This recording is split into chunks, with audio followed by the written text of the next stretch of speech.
Assalamualaikum warahmatullahi wabarakatuh. Selamat sore. Saya akan mempresentasikan untuk UAS Digital Auditing dengan PT Kereta Api Indonesia dengan dosen pengampu Pak Dery Yanto SEMAK. Perkenalkan, nama saya Marisa Yanto dari kelas 8601 Teknologi Akuntansi. Materi pembahasan daftar materi PT Kereta Api Indonesia terdiri dari 1. Profil perusahaan, 2. Kasus yang terjadi, 3. Prinsip etika yang dilanggar, lalu 4. Saran. Profil perusahaan PT Kereta Api Indonesia Persero atau disingkat PT KAI adalah badan usaha milik negara BUMN Indonesia yang bergerak di bidang perkereta apian. Berikut adalah profil singkat perusahaan. Didirikan pada tanggal 28 September 1945, memiliki kantor pusat di Jalan Perintis Kemerdekaan 1, Babakan Ciamis, Sumber Bandung, Jawa Barat. Lalu memiliki 9 unit kantor daerah operasi, 4 unit kantor divisi regional, dan 8 unit balai biasa. Memiliki total aset sebesar Rp62.769 pada tahun 2021 dengan total ekuitas Rp23.412 triliun dan Rp547.401 miliar laba bersih, memiliki jumlah karyawan sebanyak 26.897 pada tahun 2021. Bapak Didi Arianto menjabat sebagai Direktur Utama sejak 2020 hingga saat ini dengan jajaran Dewan Direksi sebagai berikut. Direktur Niaga KAI Hadi Surya Palapa, di antaranya Direktur Operasi KAI Awan Hermawan, lalu Direktur Pengelolaan Prasarana KAI Pak Heru Suwanto, Direktur Pengembangan Usaha dan Kelembagaan KAI Rudi AS Arthur Rida, lalu Direktur Keselamatan dan Keamanan KAI Sandri Pasambuna, Direktur SDM dan Umum KAI Suparno, Direktur Strategis dan Pengelolaan Sarana KAI John Robert, Direktur Keuangan dan Manajemen Risiko KAI Salursa Wijaya.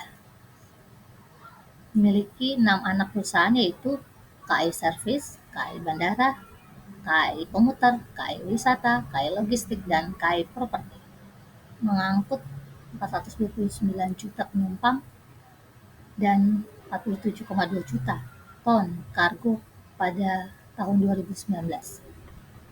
PT Kereta Api Peraturan Perundang-undangan mengenai KAI dan pengelolaannya tertuang pada beberapa undang-undang. Di antara yang terbaru adalah Undang-Undang Nomor 23 Tahun 2007 yang disahkan oleh DPR pada akhir Maret 2007, memberikan kesempatan kepada investor swasta dan pemerintah daerah untuk mengelola angkutan kereta api di Indonesia. Dengan demikian, undang-undang ini secara hukum mengakhiri monopoli PT KAI dalam operasi kereta api di Indonesia.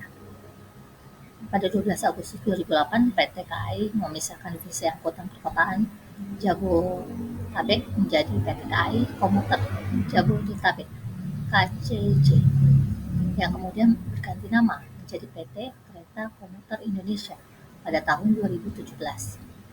Dan jumlah penumpang kereta api mencapai 325,94 juta pada tahun 2015.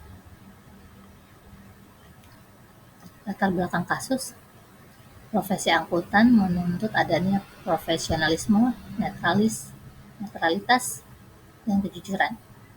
Kepercayaan masyarakat terhadap kinerjanya harus diapresiasi dengan baik oleh para akuntan. Etika profesi yang disepakati harus dijunjung tinggi, karena ada keterkaitan kinerja akuntan profesi yang disepakati dengan kepentingan dari berbagai pihak. Jasa akuntan digunakan oleh pemerintah, kreditor, dan masyarakat untuk mengetahui kinerja suatu entitas serta prospek ke depan. Hekinus Manau, Komisaris PT KAI sekaligus menjabat sebagai Direktur Informasi dan Akuntansi Direktorat Jenderal Pembendaraan Negara Departemen Keuangan memaparkan bahwa tahun 2003 dan sebelumnya PT KAI diaudit oleh BPK. Tahun 2004 PT KAI diaudit oleh BPK dan Akuntan Publik.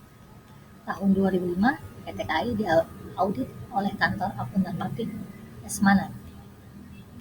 Jasa audit yang digunakan PT KAI secara berganti-ganti dari tahun ke tahun menimbulkan dugaan kalau kantor akuntan publik yang audit laporan keuangan PT KAI melakukan kesalahan. Faktor lain yaitu buruknya tata kelola PT KAI berpengaruh pada kualitas laporan keuangan, sehingga informasi yang dihasilkan menjadi bias dan tidak valid. Kasus yang terjadi pada PT KAI adalah tentang laporan keuangan yang dimanipulasi oleh manajemen PT KAI dan ketidakmampuan KAP untuk menunjukkan bahwa ada manipulasi, ada ketidaksepakatan antar komisaris dan auditor akuntan publik tentang laporan keuangan karena kurangnya tata kelola perusahaan yang baik. Dalam laporan keuangan PT KAI tahun 2005, diduga terjadi manipulasi data. Perusahaan BUMN itu dilaporkan meraih keuntungan sebesar 6,9 miliar, tapi setelah diselidiki lebih lanjut, bahwa perusahaan itu menderita kerugian sebesar 63 miliar. Ini sejalan dengan penolakan Tunis Manao untuk menyetujui hasil audit tahun 2005 karena ditemukan kejanggalan dalam laporan keuangan PT KAI yang mencakup selama 3 tahun pajak pihak ketiga tidak pernah ditagih, tetapi dalam laporan keuangan ditunjukkan sebagai pendapatan PT KAI pada tahun 2005. PT KAI juga harus membayar surat ketetapan pajak, SKP, pajak pertambahan nilai, PPN sebesar 95,2 miliar yang diterbitkan oleh Direktorat Jenderal Pajak pada akhir tahun 2003.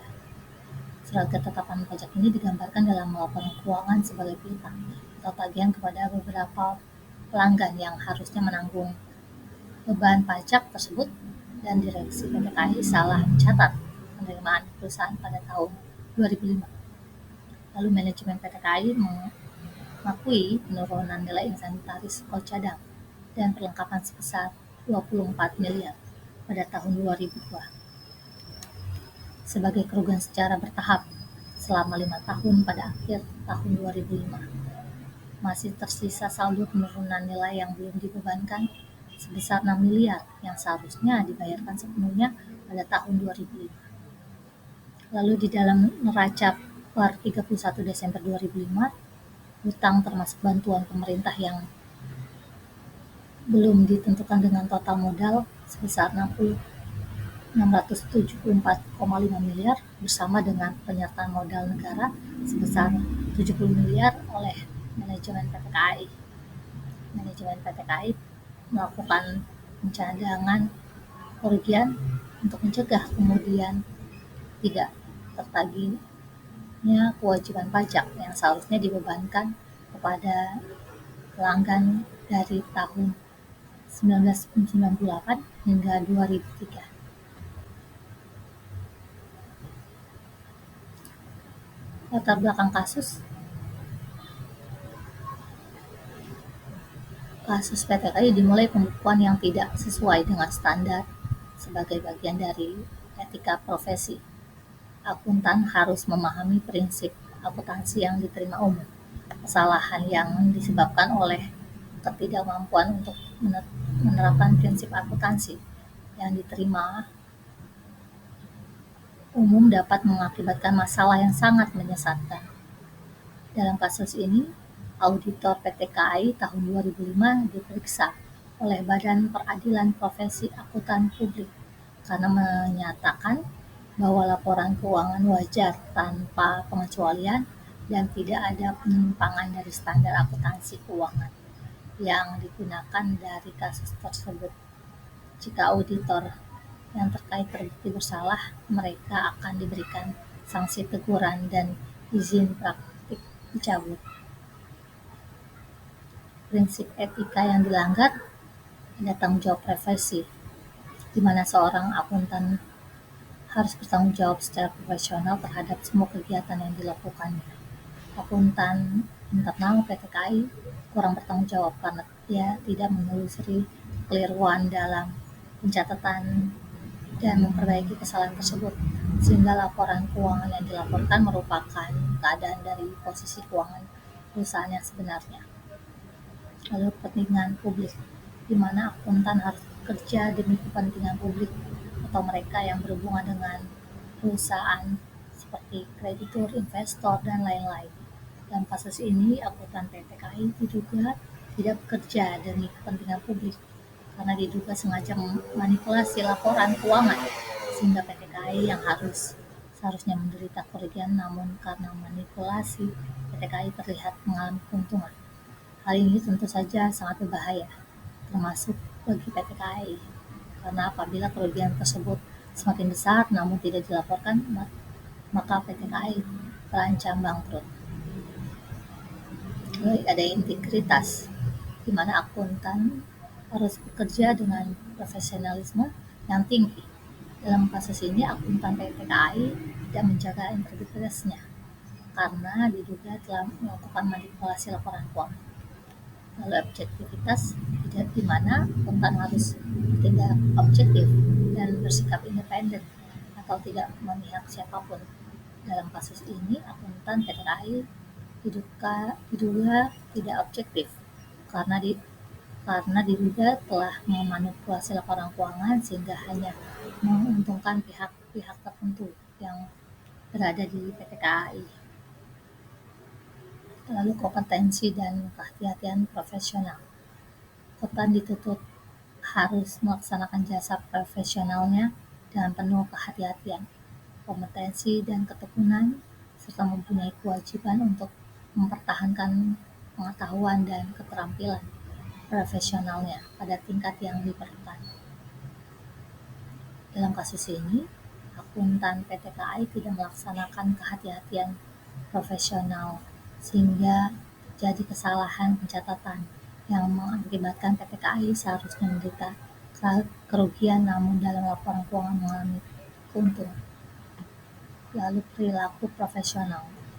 Akuntan sebagai seorang profesional dituntut untuk berperilaku konsisten, selaras dengan reputasi profesi yang baik dan menjauhi tindakan yang dapat mendiskreditkan profesinya.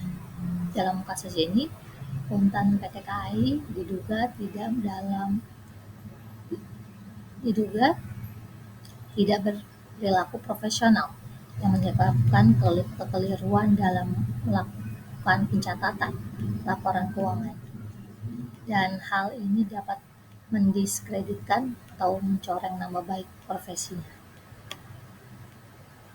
Ada standar teknis. Akuntan dalam menjalankan tugas profesionalnya harus mengacu dan mematuhi standar teknis dan standar profesional yang relevan sesuai dengan keahliannya dan dengan berhati-hati. Akuntan mempunyai kewajiban untuk melaksanakan penugasan dari penerima jasa selama penugasan tersebut sejalan dengan prinsip integritas dan objektivitas. Dalam kasus ini, akuntan tidak melaksanakan prinsip standar teknis karena tidak melaporkan laporan keuangan sesuai dengan standar akuntansi keuangan. Contohnya, pada saat PT Kereta Api Indonesia telah 3 tahun tidak dapat menagih pajak pihak ketiga, tapi dalam laporan keuangan itu pajak pihak ketiga dinyatakan sebagai pendapatan. Padahal berdasarkan standar akuntansi keuangan tidak dapat kelompokkan dalam bentuk pendapatan atau aset. Lalu Dewan Komisaris dapat mengusulkan kepada pemegang saham untuk menghentikan direksi jika mereka pikir direksi tidak mampu mengelola perusahaan. Diperlukan kebijakan untuk menjaga informasi pribadi dari anggota Dewan Komisaris. Auditor eksternal dan komite audit harus berkomunikasi dengan baik. Komite audit dapat mengandalkan auditor internal untuk melakukan tugasnya untuk mengetahui tentang berbagai hal yang terjadi dalam operasional perusahaan. Dewan komisaris dapat mengusulkan kepada pemegang saham untuk menghentikan direksi, lalu bisa dilanjut. Saran yang dapat diberikan, kami berharap bahwa implementasi saran-saran di atas akan membantu perusahaan dalam mencapai kinerja yang optimal dan memastikan kelangsungan operasional yang baik. Semoga perusahaan dapat terus berkembang dan memberikan manfaat bagi semua pemangku kepentingan. Demikian presentasi saya, kurang lebihnya saya mohon maaf. Semoga dapat bermanfaat dan menambah wawasan kita. Terima kasih, selamat sore.